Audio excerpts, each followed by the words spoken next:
Good morning, good afternoon, or good evening, depending on where you are in the world. And welcome to this Techstrong Learning experience brought to you by AWS and Dynatrace. My name is Cody, and I'm the host of Techstrong Learning, and we have an exciting panel for you today. Before we get things kicked off, we do have just a couple of housekeeping notes I'd like to review. First, today's session is being recorded. So if you miss any of our discussion, perhaps you'd like to rewatch or maybe share with a friend. The on-demand recording will be made available shortly after we conclude this live session today. If you'd like to engage with us, there are a couple of options for you to do so. The first of which is the chat tab. You'll find this chat tab located on the right side of your screen, and I'd like you to go ahead and test it out for us right now by letting us know from where you're joining us. I know we have a global audience, and we kind of want to get a feel on where everyone is. Additionally, if you do have any questions for our panelists, feel free to send those into the Q&A tab to the right of the chat tab. Sending your questions there just helps us keep track of them, and we'd really like to address all the questions that you send in today. Additionally, if you click the handouts tab, you'll notice there are the slide deck available for download, so feel free to grab that. And of course, before we close out, we will be giving away 4 $25 Amazon gift cards, so be sure to stick around for our giveaway at the end. On to today's topic, we'll be discussing intelligent cloud-native security with Dynatrace and Snyk. And I'm joined today by Susan St. Clair, Lead Solutions Engineer at Dynatrace, Matt Gertary, Global AWS Marketplace Leader for Observability and Security at AWS. And finally, we have Shivam Jindal, Solutions Engineer at Snyk. So Susan, Matt, and Shivam, thank you all so much for joining me today.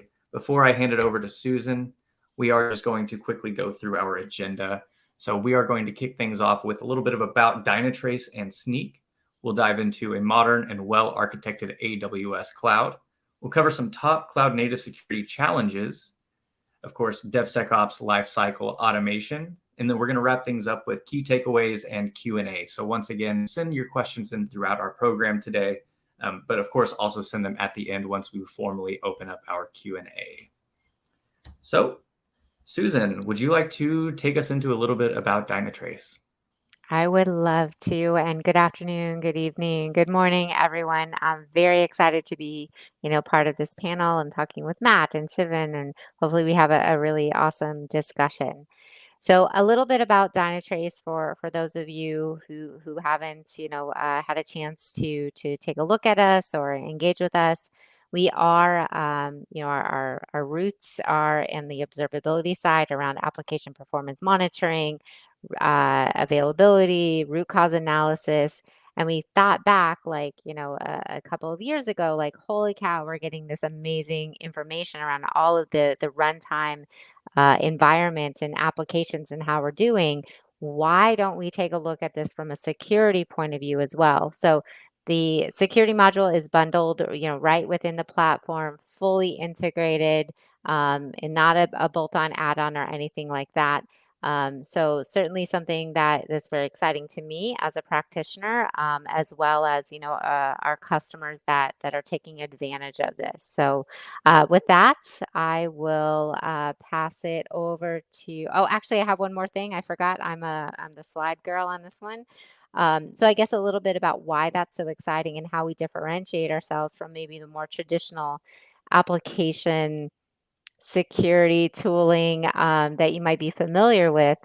As I mentioned, we are an agent-based, runtime focused application security solution, and that really provides us a lot of benefits, just from getting understanding of not just where the application security vulnerability might reside in a running process as part of, this container, as part of, this application, but we're able to kind of leverage that information and how we see people interacting with that process to more effectively kind of prioritize, how important is this, in the grand scheme of things as it relates to potentially additional business objectives. So not just identifying application security vulnerabilities kind of in near real time, but also taking it to the next step. We recently released a runtime application protection. So again, stopping those application vulnerability exploits in terms to give you time to remediate or, work with your operations team. And then of course, again, all this data that we're gathering from an application security point of view, what happens next? So we had, some sort of incident. What happened, right? Did they download a file? Did they, launch another process? Did they, hop to another box, what have you? So again, really kind of bringing together that observability and security, view of the world and really kind of having a more holistic view, I would say, of what's going on in my running environment. So with that, for reals this time, I'll pass it over to Shivam to talk a little bit about Snyk. Yeah.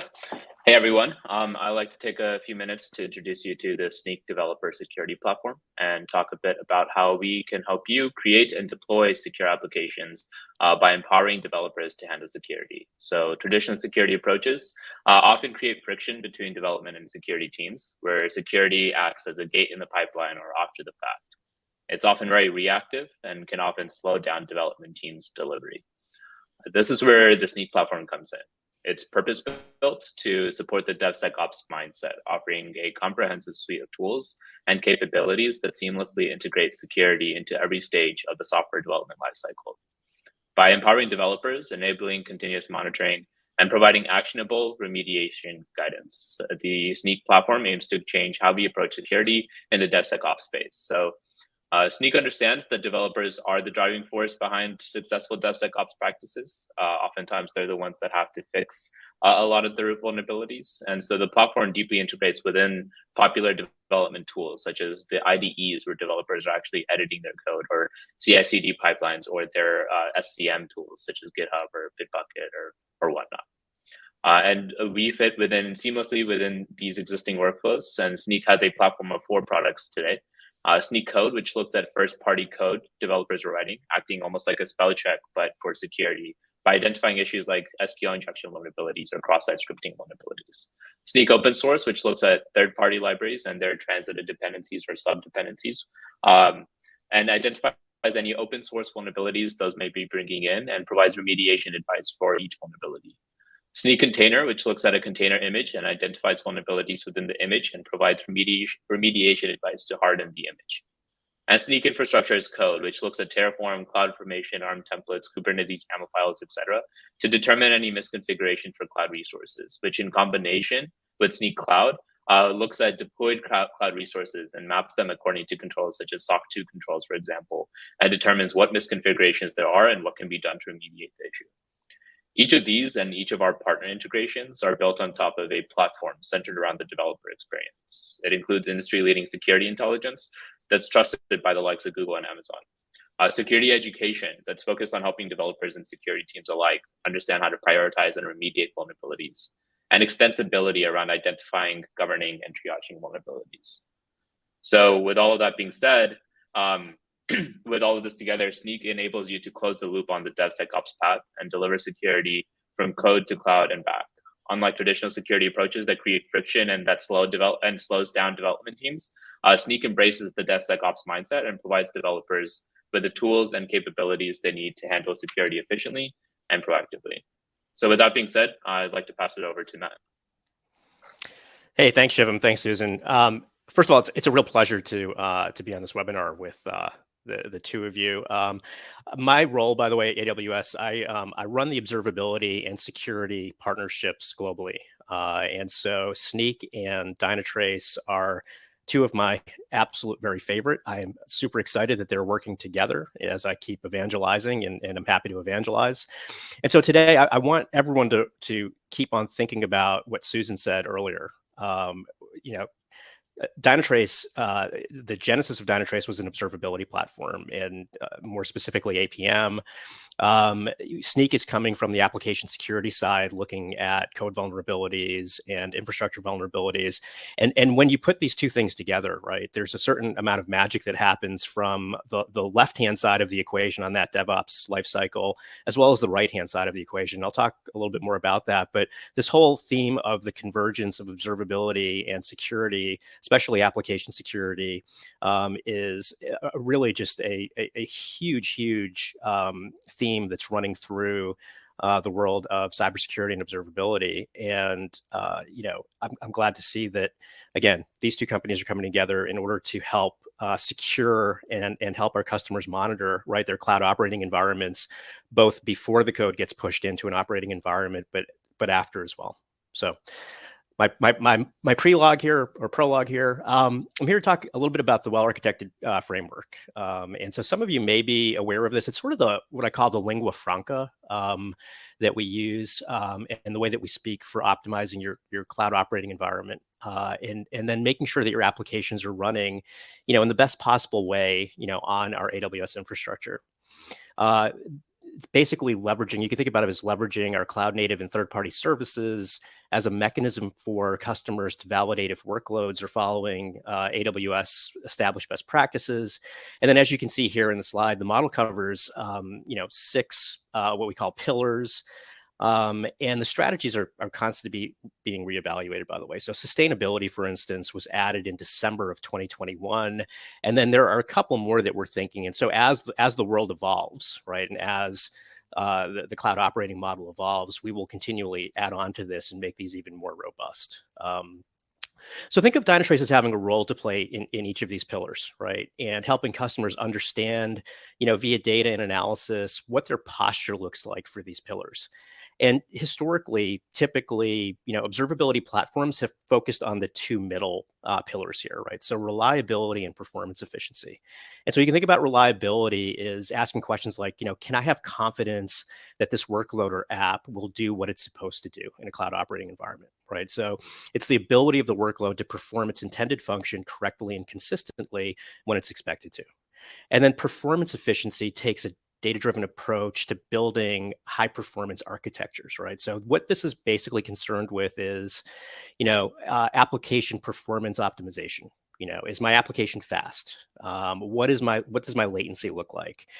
Is my MTTR improving? My mean time to resolution, is that improving? Yes or no, right? So you're trying to interrogate questions like that.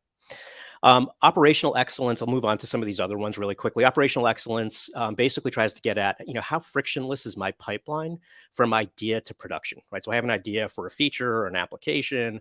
I want to get that from my ideation through my IDE, through my CI/CD, and then into a production environment, right? So how frictionless is that?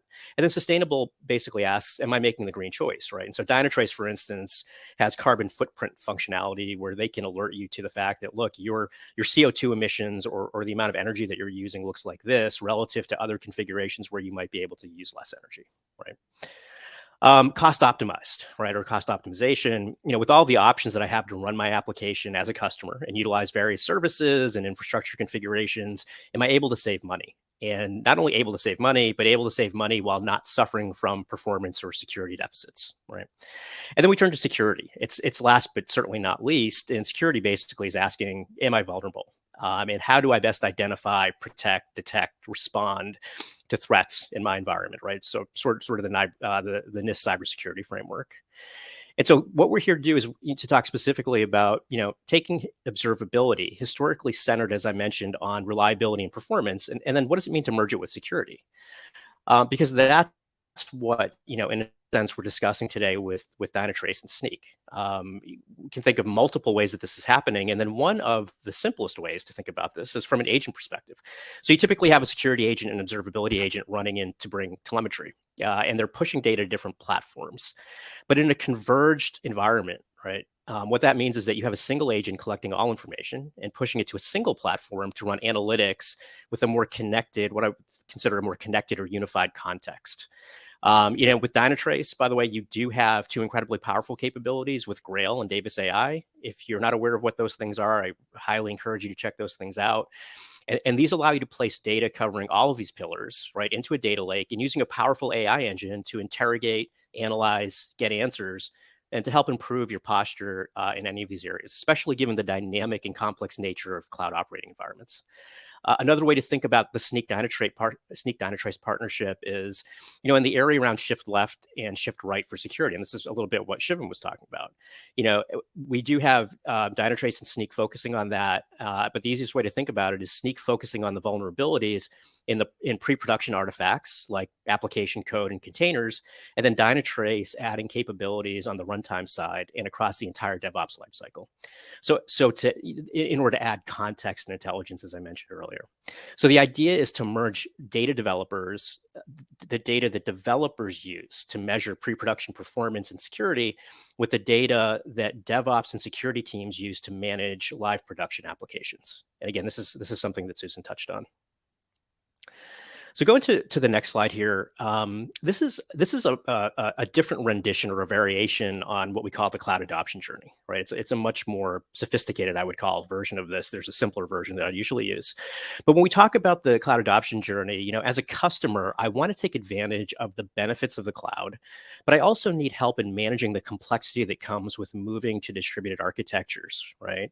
And so the basic path we see from on-prem to cloud, and this is typically plan, migrate, modernize, optimize, right? Optimizing your runtime environment is essentially laying out the case for customers that have built on-prem application and what it looks like to move to the cloud, right? So the vision for the customers have is often, get to cloud native and beyond, right? And moving from just simple rehosting or lift and shift to things that are more sophisticated and taking advantage of more of the cloud benefits like replatforming and refactoring applications, right, to cloud native technologies. But then again, they have to overcome the complexities that come with distributed environments like Kubernetes environments and microservices and so on. So the first questions that customers typically ask is, what do I even have in my on-prem environment, right? Or my multi-cloud environment or a hybrid environment. And Dynatrace actually provides architectural insight by auto mapping those environments so the customers can visualize, their current state, including all the dependencies across the stack in real time, without blind spots, right? So mapping can be done for on-premise, hybrid, cloud environments, as I mentioned. And then there's a continuous auto discovery and instrumentation of these dynamic environments. And so this instrumentation is critical to scaling or to moving basically across to the innovation layer, the modernization layers that we have here. So with this information, right, the way that Dynatrace can surface this information, the customers then ask, well, what do I want to migrate and what do I want to retire completely, right, or potentially keep on-prem, right? And so they have confidence that they can now compare their before environments or their on-prem environments to their after environments with tools like Dynatrace, right? And so as they start to migrate, they want to understand, like, what do we think might break and how can we mitigate against those risks of something breaking? And so what practices and tooling are helping to manage my cloud security posture and compliance? And then a consistent observability strategy, and this is sort of the purple band across the top, right? We find that is absolutely needed throughout the life cycle of wherever you want to end up on this map, right? And so, you need to identify the impact of change. It ensures issues are addressed regardless of what you choose to do here. And so de-risking cloud migrations and modernizations, right? Am I able to validate that what I signed up for is what I'm getting? And looking at things like post-migration validation and cloud performance audits, cloud security posture, which Snyk helps with, application optimization. Do I have the optimal mix of services and infrastructure to support my applications? Am I over provisioned or under provisioned? And do I have the ability to quickly adapt to changing market variables or your own customer demands? And then finally, can I reduce cloud costs and optimize by optimizing the use of cloud infrastructure? So no matter what stage of migration modernization you're in, observability and security go hand in hand. And again, these are the typical questions we get. Do I have the right security lens for cloud native experience? Do they have the ability to reduce downstream exposure to critical vulnerabilities by automating vulnerability scanning in my pre-production workflow? Can I optimize my runtime through DevSecOps? And this can be done again with the joint solutions between Snyk and Dynatrace, so that you're minimizing the vulnerabilities in your containers and code before they reach the production environment, while also getting assurance that your runtime environment is being inspected, vulnerabilities are being surfaced and treated, and then this idea of again shift left and shift right security is being one continuous piece within a DevOps framework, right? So I'm gonna leave you all with one of my favorite quotes, by the way, from the CTO and founder at Dynatrace. So Bernd Greifenator, I hope I got his name right because I did practice it. And I'm going to read this directly. It's difficult for teams to accelerate the pace of innovation while also maintaining the highest quality and security standards. More frequent software developments combined with complex cloud-native architectures make it easier for errors and vulnerabilities to escape into production, where they impact customer experience and create risk. There simply aren't enough hours in the day for teams to test code as thoroughly as when they had only a single monthly deployment. But there's no margin for error in today's ultra-competitive, always-on economy, and something has to change. So this is what these folks here after me and before me are here to talk about is what that change can look like, right? And so with that, I'm going to pass this back to Susan to talk about Log4Shell. Thanks. It's interesting, Matt, like you were like the quote and, we're innovating and releasing faster than every month. Probably putting a date that I don't want to put out there on a recorded webinar, but I remember like even a month, like, holy moly, we're moving so fast. So it just we don't need to put numbers around things. Trust me, I have many stories for you on this, but yeah, we must go on. Yes, we must. So again, I love like talking about this stuff. I'm very, passionate about kind of, this partnership, with Snyk and application security and driving outcomes. So we thought that it would be, even though Log4Shell is so overdone in the application security world at this point, we're all over it. But it provides such an amazing example, I think, of the types of visibility and partnership that we're kind of talking about today with this merging of developer friendly application security and as well as kind of the runtime aspect and the merging with observability. So time travel back, a year and a half ago, 2 years ago, when Log4Shell hit and the world lost its mind. And suddenly, application security around open source components was a big deal, C-suite sort of thing. So just in terms of kind of the type of value that we were able to provide our customers here, again, if I look at the timeline here, the Log4Shell vulnerability was published, so nice, out on GitHub, the kind that, somebody published that exploit out there, was picked up by NVD. Snyk then used its amazing, security researchers, try to prove it out, do some proof of concepts, that was published, before noon the following day, which again, coming from this space, that's actually quite amazing just in and of itself.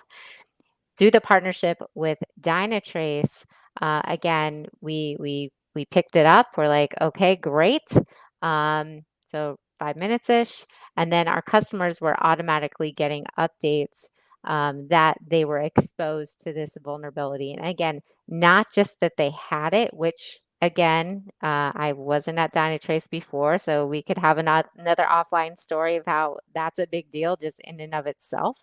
But being able to say, this is how this vulnerability looks like in your environment, right? Am I exposed? Here's all the places around a very complex, probably hybrid type of environment, right? The cloud modernization journey that Matt talked about earlier. Where is it at? So and what are the risk factors, right? Again, this is where it's at, but again, is this publicly exposed? Because we know that there's active exploits going on, we need to protect ourselves, or is it, something that might, expose sensitive data? Data is always, a concern when we're talking about vulnerabilities, but we were able to really very quickly identify, and then again, leveraging the Snyk partnership and their amazing work, provide guidance to application teams specifically in terms of how to prioritize and of course, at the end of the day, fix these vulnerabilities. So in that example, when that craziness was going on, we actually had, again, our core users are more development teams, DevOps teams. We actually had those teams going to security saying, hey, did you know what? Guess what? Here's all the places and here's all the other risk factors that might impact, in terms of compensating controls and remediation and SLAs and all the stuff that kind of goes into security. rather than waiting for a scan, rather than waiting for like, I don't know, how are we using this library? Is it publicly exposed? Oh, I'm not vulnerable because it's part of this component and all the things that always go on from an application security point of view. So again, it was very powerful to this day, even though I said that I started off and I'm like, oh, we're so tired of this story because every vendor comes out and like, let's talk about Log4Shell. It is still a continuing challenge for organizations tracking down all of the places that they might be vulnerable, and then of course remediating. So again, I don't know, Shivam, I know I'm kind of going off topic here or off the schedule agenda, but do you have anything to add around this as well? This sort of No, situation? you're exactly right. Tracking down, when a new zero day comes out, tracking down where does this actually exist within my system, and then linking that back to a fix. That's the hard part, right? Like identifying, where is it, and then how do you actually remediate it? And that's really where the partnership between Snyk and Dynatrace is especially really helpful. Is Dynatrace is all about where is this actually deployed in your environment, and how can you actually identify that? And then Snyk is all about, from once you identify it, can we actually figure out how can we shift that left and take that security vulnerability into account and fix that? And what is the remediation we can do? Auto remediation as well around these types of 0 days, and create workflows around Jira tickets and triaging as well. So Right. That's exactly why the partnership is really helpful here. Right. And I think it's really, again, not to, get all whatever, but I think it's really interesting to me. So again, I come from where, more where Snyk lives, like from a background point of view, but we always talk about DevSecOps. And I feel like, again, this partnership really highlights you have the dev with an amazing solution and how it fits into dev tooling and workflows. And then you have the ops, or kind of the middle part, right, where everything is running. So there really truly is kind of this feedback loop, or this, tight integration to provide value, for the whole DevSecOps, circle of life, as it were. So all that being said, we still have concerns, right? So this is a survey that Dynatrace sent out to CISOs, saying, hey, tell me what's concerning to you, right? Application security in general has been, top of mind, it feels like, for at least a couple of years, even before Log4Shell. And it continues to be. And there's a lot of innovation in terms of the types of tooling and how it fits as part of the shift left, or even the shift right kind of mentality. But what do you guys think, right? So even with all of the investment and all of the focus and all of the priority that folks give application security, it continues to, worry, CISOs, who at the end of the day own this, in that, they're not necessarily um, getting what they thought out of their investment. So again, they're still expecting, vulnerability exploits to happen due to, not DevSecOps being effective. And again, I think part of that's the complexity of the tool chains and the environments and all of that. Did you have something that you wanted to add? Please do. Susan, I mean, these numbers are stark, and they're amazing at the same time. But it all has to do with the speed at which businesses want to operate, right? Mm-hmm. Because security is not there for the sake of just security, right? Businesses are there to grow and to remain competitive and to deliver features. And so we talk to developers, security teams, DevOps teams all the time that say, look, we actually know what the vulnerabilities are, but we had to push code into production, right? Yeah. And so this 11 hours a week, right, spent on automating vulnerability management tasks plays right into that. Like, could we improve that and automate the way they do things, right? So that they don't have to just relinquish a critical vulnerability into a production environment and figure out like, okay, maybe we have Dynatrace that has a RASP that will take care of it, mm-hmm. but mm-hmm. we'd rather detect it with Snyk and not let it into our operating environment at all. 100%. So again, with all of this stuff, we could spend literally hours talking about all of the evidence underneath it. But mm-hmm. again, at the end of the day, it becomes speed of the business versus security and compliance that needs to keep up, right? Yep. Yeah. And I think that actually translates very well into kind of some of the top level challenges, in terms of, again, why does this continue to be a problem, right? Like, oh, the fix seems so like easy, just update Yeah. this library, or oh, Yep. just, sanitize whatever you're, need to sanitize. But I think the complexity, like again, complexity, I think development teams are being asked to do more with less and less time, right? right. On top of this complexity, code, tool chain, et cetera. But again, like this is kind of, what we're hearing from our customers, but I would love to open it up, Shivim or Matt, like, what you think about some of these challenges. Shivam, do you want to? Yep. Yeah. I feel like Yeah, I've been doing all the talking. Yeah. Yeah. Yeah, kind of to the point of this slide too, it's what we see a lot is there's a lot of siloed tools and processes, especially, right? Like one of the challenges is, okay, we can build something securely, and that's where Snyk really fits in, is how can we build something securely? But then once it is built securely, things can change. 0 days can come out, Log4j can happen, right? And once that happens, identifying where is Log4j deployed, or where are the packages that are using that have these vulnerabilities deployed, and that's ultimately one of the big challenges that we see, is to the point of increased complexity with how these microservices and these containerized applications, or just these larger more complex organizations or applications are deployed. It makes it much harder to actually track a lot of these changing pieces, and recognize that all of these pieces are dynamic and constantly going through all of these changes. So kind of linking it back together is really where a lot of value can come in, especially. Mm-hmm. Mm-hmm. Yeah, and I would add on that last box here, or the fourth box, right? There's a lot to be said across all of this, but I think we might have mentioned infrastructure as code, and the fact that, look, in sort of a well-oiled machine from a DevOps perspective, right? You're not only dealing with application code, but you're dealing with infrastructure code, and so you need to make sure that you're conscientious about both of those things as they're going into a production environment. And so I know that Snyk has a significant role to play in that, and you may work with the HashiCorps of the world and so on and so forth in order to make sure that those provision templates, right, are free of vulnerabilities, as well as the application code that are going into production environments. So that's becoming absolutely, a must-have, right, for customers that want to engage in thinking back to the slide I showed, in the innovative or the more modern, right, application sort of performance things that we help to provide. Yeah. And I do think, like, all this complexity, and like you said, this shift, right? Now as a development or a product owner, like, I have more responsibility in terms of kind of where things are at and how they're actually deployed.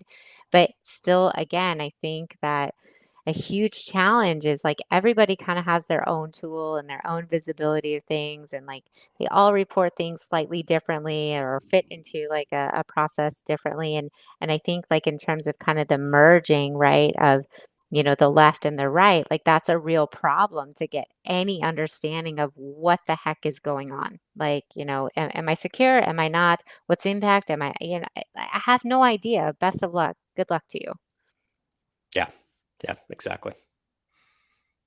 All right.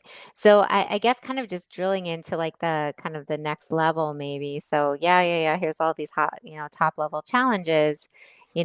Specifically, again, I guess I'll start since I'm talking it to, first. But when I talk to teams like here at Dynatrace, some of the topics that kind of pop up is again, first and foremost is I have so much ownership of things, right? I have the containers potentially, I have the IAC stuff, I have the code, I have the third party libraries, potentially I have supply chain and how I configure my, my pipelines and secrets and, all this stuff. Holy moly, where in the world do I even start? It's overwhelming. And, Matt, you said it perfectly. My job is to get stuff out the door, right? I have feature functions, I have bug fixes, customers or field sales in my example, are yelling at me like, where is it? Where is it? And you're like, whoa. Okay, but maybe we just like backlog some of this. And like I just, it's so overwhelming, I don't even know just where to start. So that's probably the biggest challenge. And then of course, who owns what? because we don't want to add to our own workload. Kind of like two sides to it. Well, yeah, and we oftentimes think about it as, look, you're going from securing a single VM on-prem to moving to a microservices architecture where the expectation is that you're pushing little bits of codes constantly to hundreds and thousands of microservices comprising an application, right? Never mind all of the communications that are happening between those microservices that you have to make sure are secure and that you're not spreading badness throughout that ecosystem. And so what we always say is, look, and I think I mentioned this earlier, is look, the cloud offers and modern architectures offer lots and lots of advantages, especially when you want to move fast and you want to deliver features fast and you don't want to have to do the monthly updates on a VM, right? But with that, there's the trade-off of, man, there's a massive amount of complexity here that I now need to control. And there's a lot more things I need to observe, right? I'm pulling logging metric events data from a lot more things. And there's a lot more security telemetry that I need to actually have. So the amount of data and the amount of context now goes up exponentially. And if you're already having trouble figuring out your security posture and the signal to noise ratio, well, think about increasing the amount of noise that you have and still trying to find the right signal. Yep. And so it is absolutely a real problem.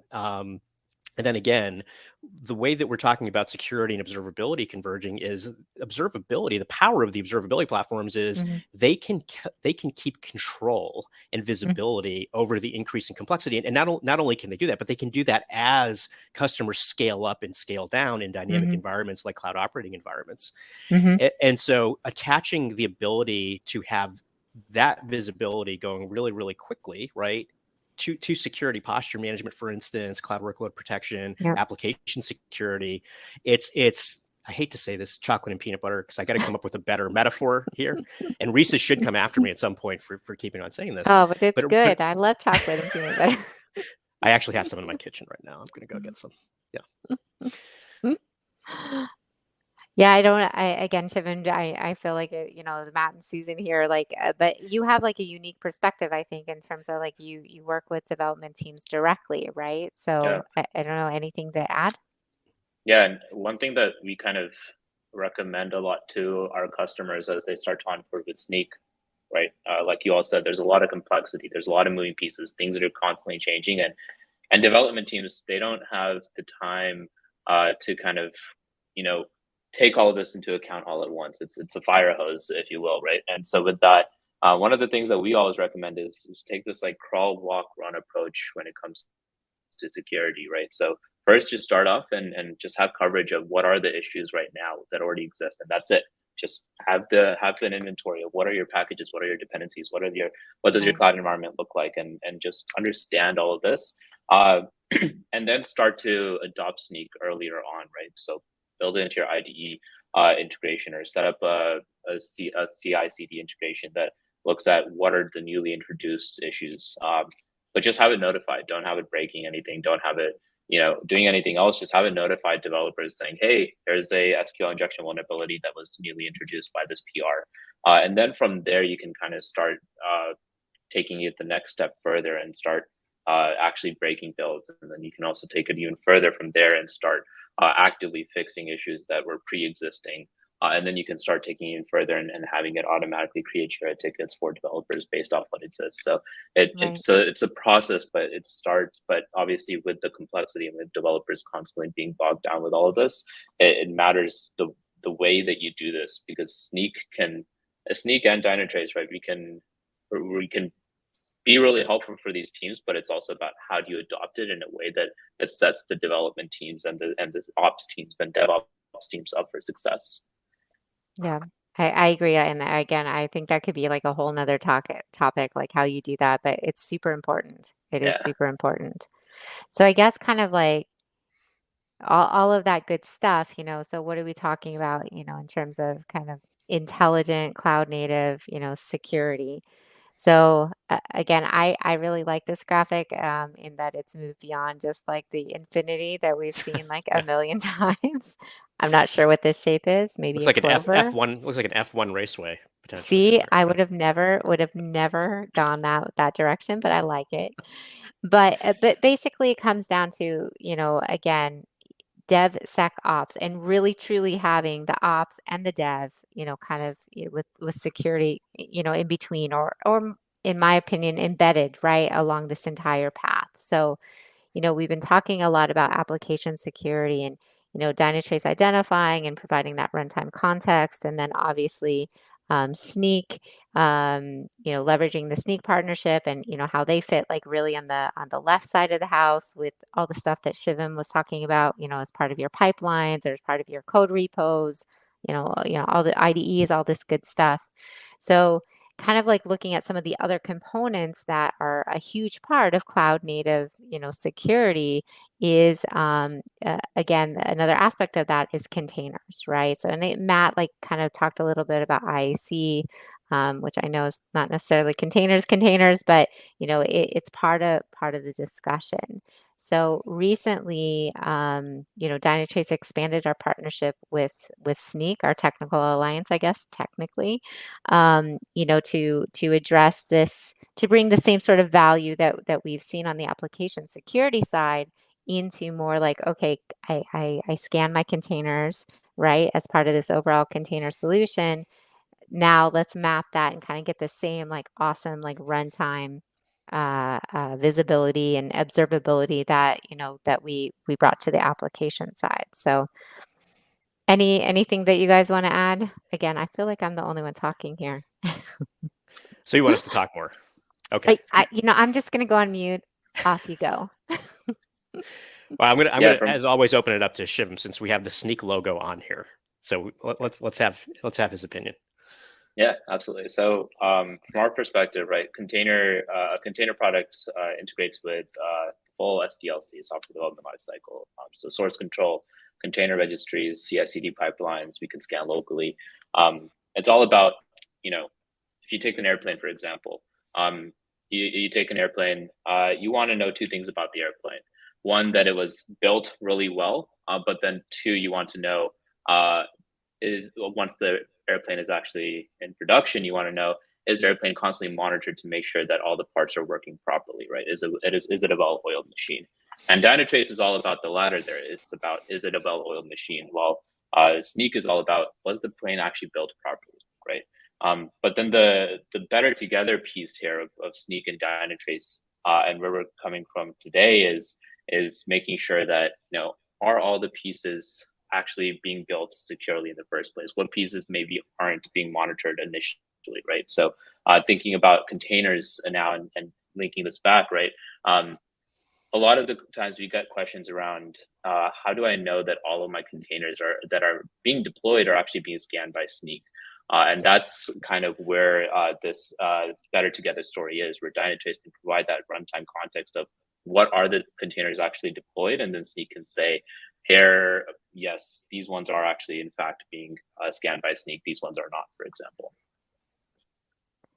Yeah. So again, I guess that was an amazing lead-in. So kind of like, what do we mean by that? So again, additional like value between the Snyk and the Dynatrace partnership. So again, the idea here is that both I want to know what I have running from a vulnerability point of view, but I think also from a governance point of view, what did I potentially miss, right? I mean, that's always something that kind of keeps folks up at night. Like, great, I got all these processes and these tools and people are using them and I track on that, but what did I miss? Because you always miss something, right? For whatever reason. So again, kind of what we're looking at here is that we're saying that, of all the workloads that Dynatrace is monitoring, right, as part of its platform, how many of those running workloads do we have full coverage from a Snyk, which is kind of the dev time coverage, I guess, column, as well as runtime coverage from a Dynatrace point of view. So if everything's covered, yay! But I would ask the folks on the call, I guess, like, how often does that happen? My experience is like never, never ever. You always miss something. But but then I guess kind of like then the question is, well, what did I miss, right? So that's where we kind of drill into, a little bit more of the detail here, and like again, kind of drill down. So this is something that's part of the Dynatrace platform, or will be here hopefully by the end of the month. So again, kind of drilling down into specific details, I can kind of see here that I'm looking at partial coverage here. Here are all of my containers that, I have listed, right? So what's partially covered, what isn't. Scan result by Snyk, so you can drill into that. I think this is pretty cool. Again, I really am excited about kind of what this says about the partnership, as well as kind of the merging of the ops and the left and the right side of the house. But back to you, Shivam. Yeah. What's really cool here is now you can see, what are the workloads in production? What are the workloads in production? But then you can go directly to the scan results of those workloads or of those containers, and from there, once you see that within Snyk, you can understand what are the dependencies here, what are the vulnerabilities here, what's the base image being used, and what's an alternative base image that can oftentimes, significantly reduce the number of vulnerabilities. I've seen it somewhere like hundreds of vulnerabilities down to tens of vulnerabilities, or lower in the hundreds even. It's all about, taking this information from Dynatrace of what are the issues and how can we prioritize it, and then how can we also build better coverage around it. Yeah. And I was just going to say something that's maybe not like obvious, for folks who haven't seen Dynatrace or use it, like Matt mentioned Grail earlier. But so, as part of this partnership, we are bringing, data. Hopefully it's obvious, from Snyk and their scan results. So again, if I'm talking about kind of this integrated observability plus security use case, that data then is part of Dynatrace, and I can start to query it, not just against like the running workloads, which is kind of what we're focusing on here, but also other data that potentially Dynatrace is gathering. So again, I can start to do like really get into some cool like use cases and workflows and automations, right? As part of this as well, that benefits both parties, or both sides, I guess.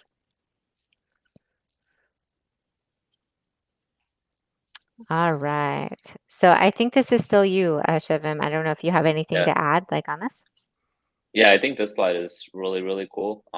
Why? Because it shows you all, like I said, the images that are deployed, but what's really cool here is it can show you which ones are not covered, and even show you who's the owner for that. And you can basically tell them, hey, let's get coverage over this, and let's make sure that we're building this image securely. It looks like it has a couple criticals.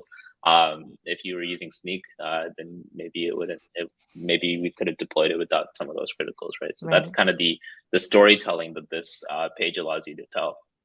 Yeah. And I think too, potentially like the reason when you go back, like, hey, Susan, I see that you own this guy, this container, this whatever, and it wasn't scanned. Well, why? Oh, just because of time to market, maybe, right? Again, pressure. Maybe they're getting it from like an unsanctioned source, like, they're pulling it from outside the registry. But I think it starts to allow you to not just say, bad, Susan, like, why shouldn't you scan things? But also it allows you, well, the reason why, right? So maybe there's a process optimization. Maybe there was some like loophole, we're all under pressure to get things done. But again, I think visibility is the key, and then you can start to follow on and kind of ask the why questions. My 2 cents. All right. So some of the key takeaways, again, I feel like we've kind of really hit this hard, but I do think it's super important. We're looking to leverage a unified platform to kind of bridge the gap between development and operation, right? Using this kind of contextual data to understand kind of what's important, what isn't important, where do I spend my time, what was missed, both in terms of the development life cycle, as well as, obviously, if there's any new 0 days, which there will be, to catch those vulnerabilities as they happen, both in production as well as pre-production. And then of course, automate everything. We want to automate everything, right? To kind of meet some of those ridiculously stressful and impactful deadlines that we're all under pressure to release software and well-tuned, secure applications. Do you have anything else, again, Matt, Shivam, that you'd like to add? Yeah. So finishing it on automate. I'm gonna just harken back to the 11 hours a week of manual labor spent on vulnerability management, right? Mhm.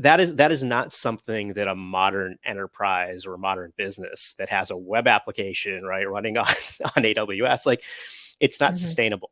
Mhm. And so your company, when you look at metrics like that, if your company approximates any of those metrics, you're going to be very, very quickly in a non-competitive space, because I guarantee you that other customers are actively looking to resolve those issues, to figure out how to use tools like Dynatrace and Snyk in conjunction with each other to cover the pre-production and the production environments.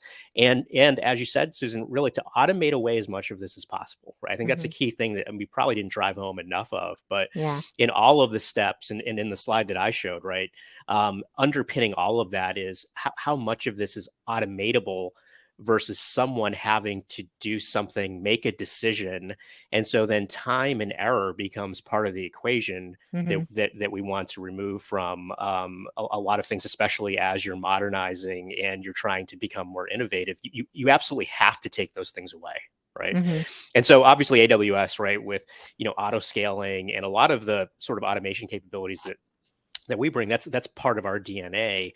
And so companies that may not have that as part of their DNA, we want to help them collectively. So I think all three of us want to help companies figure out, like, the automation story is key. Removing people from the equation is key. And then having advanced capabilities. And again, I'll talk, Davis AI and Grail on the Dynatrace side, I think is absolutely fantastic to cover security use cases, to cover Mhm. performance use cases, reliability use cases, sustainability use cases, all of the pillars that we talked about. You have between, I would say, Snyk and Dynatrace and AWS, a lot of the stuff that you need in order to really optimize those 6 pillars. And then again, from a cloud adoption perspective, really to move up to the point where you can start to innovate on top of cloud infrastructure and utilizing third-party technologies as well as AWS native technologies, right? So it's really like this stuff that we're talking about today is not just Mhm. like it's a cool to have thing. Mhm. From our perspective, it's an absolute must have in order to be competitive, in the worlds that these companies occupy. Yeah. And I would just say I agree 100%. I don't think we emphasize that enough. Again, it still blows my mind, talking with and we're all on a journey that, no, you have to start somewhere, but the lack of automatable or automated processes, right? Like it's still like, we talk a lot about like the lift and shift, as part of the cloud Yeah, modernization strategy, but I don't know that enough really attention gets paid to like, well, what does that really mean? Right. absolutely right. So yeah, so I think that that's a huge, huge point. So I think that brings us to our questions. Yay. Awesome. Susan, Shivam, and Matt, thank you so much for that. We do have a couple of questions and we are running a little bit low on time. So we're going to see how many of these we can get through before we close out. So our first question reads, where should I focus on vulnerability management, in the development process or as part of the maintenance process? Shivam, do you want to take that? Yeah, absolutely. So with Snyk, you can integrate really easily with any of your SCM tools, integrate us with your CLI. And all of these are really focused on one, like I was saying before, first just taking an inventory of what are the vulnerabilities that you have pre-existing. From there, you can obviously do a lot. Going back to the question of automation, you can set up automation to automatically fix a lot of these issues and whatnot. But to kind of directly answer the question around just purely vulnerability management, you can do things through Snyk around things such as creating Jira tickets or just creating tickets around what are these issues. You can set up automatic. You can set that up on an automatic basis. You can set policies around what are the issues that you do want to kind of mark as more important or things that need to be prioritized, set severity thresholds so that way known vulnerabilities don't make it into production in the first place, and your developers are notified on this when they do come up into the CI/CD workflow. So Snyk allows you to kind of really just be as extensive. It is an extensible platform, and from there it allows you to build really whatever sort of vulnerability management kind of workflows into the developer workflows as you want from there. Awesome. So Shivam, I think this next question may be in your ballpark as well, but which team would be using the Snyk app in Dynatrace? Would it be the Sec, Dev, or the Ops teams? That's a good question. So there can be a different personas there. Oftentimes what we hear this question coming from and why we created this kind of better together story in the first place, it comes from a lot of the AppSec teams that want to identify, where are these vulnerabilities in production, right? And who are the teams that we actually need to kind of go and talk to make sure that these containers are deployed in a secure way. So they're kind of the first ones. And then from there, we see a lot of cases where dev or ops kind of take that into account and start building Snyk into the CI/CD workflow or building it further left into their Docker registries or whatnot as well. Yeah, I would even add again, because I cannot talk apparently, the ops side of the house. So like, you have your application teams like really like, oh, where are my vulnerabilities and building them in and checks and balances and all that. But I think from an operational point of view, where am I potentially vulnerable or where am I going to be impacted? What's the next attack vector that potentially I would be exposed to? So I agree with Shivam. I think this is like a platform that multiple silos or multiple stakeholders can collaborate on, in one place.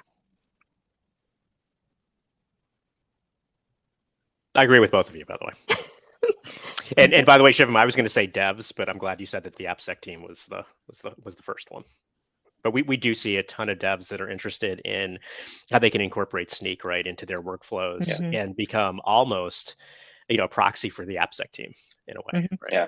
And that's where it really becomes powerful too, because we see crazy ratios of like, 200 devs to like one security engineer, that's 400 exactly to one, right? Yep. And so the best way that you can kind of really make use of any scanner is not if you're using it as a scanner, but as a tool within the development life cycle, right? And that's kind of the Snyk secret sauce, if you will, of making it so that way you can build securely and make things much more efficient. Going back to the 11-hour issue, right? This is kind of really the power where Snyk comes in. Yep. Nailed it. Agreed. Well, all right, Susan and Shivam, I know people will eventually want to get started with Dynatrace and Snyk. What would be the best ways for them to get going? Susan, do you want to kick it off? No, not my turn. Well, we are on the AWS marketplace. You can get Snyk you can start with Snyk on a free trial. And then you can use it to, really easily integrate with any sort of SCM tool you're using, whether it's GitHub, GitLab, or whatnot. User CLI. Really, a lot of features come just with the free tool. It's how I got started before I even joined Snyk. I played around with it, and you can try it out for yourself and see just how fast and accurate our code scanning is there, or open source scanning and whatnot. Yeah, and by the way, for folks that are not aware of what the AWS marketplace is, it's basically our two-sided marketplace, right? So we have ISVs like Dynatrace and Snyk that will populate our marketplace with, their SaaS offerings. It could be a containerized offering, it could be a VM-based offering, which we call an AMI. But the magic of it is, as a customer, you can go in and click on these images, you can provision them, you can configure them, you can procure them right through the marketplace, and then have that up and running in your AWS environment actually fairly easy.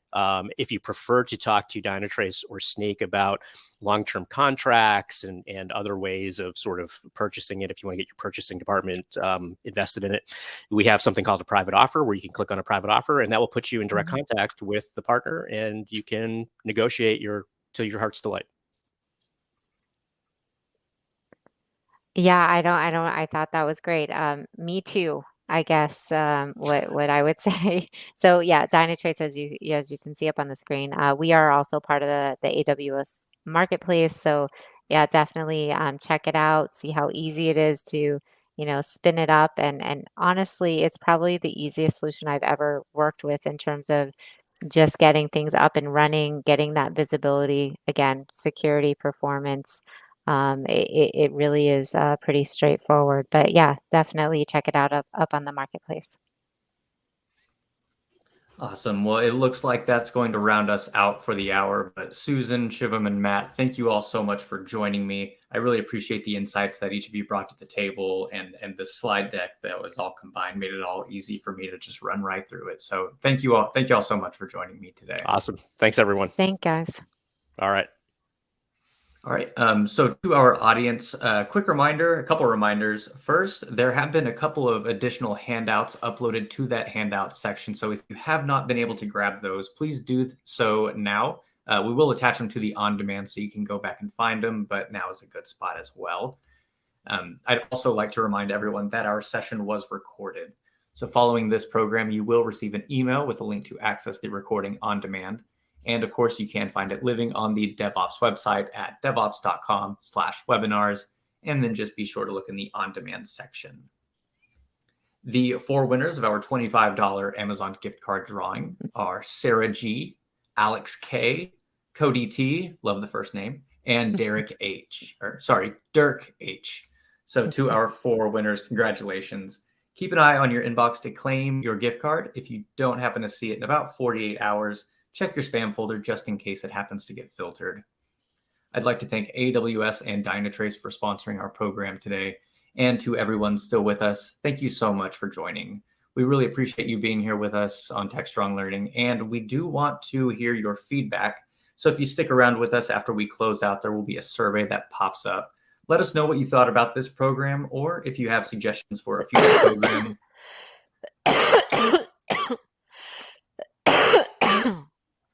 We would love to hear those from you.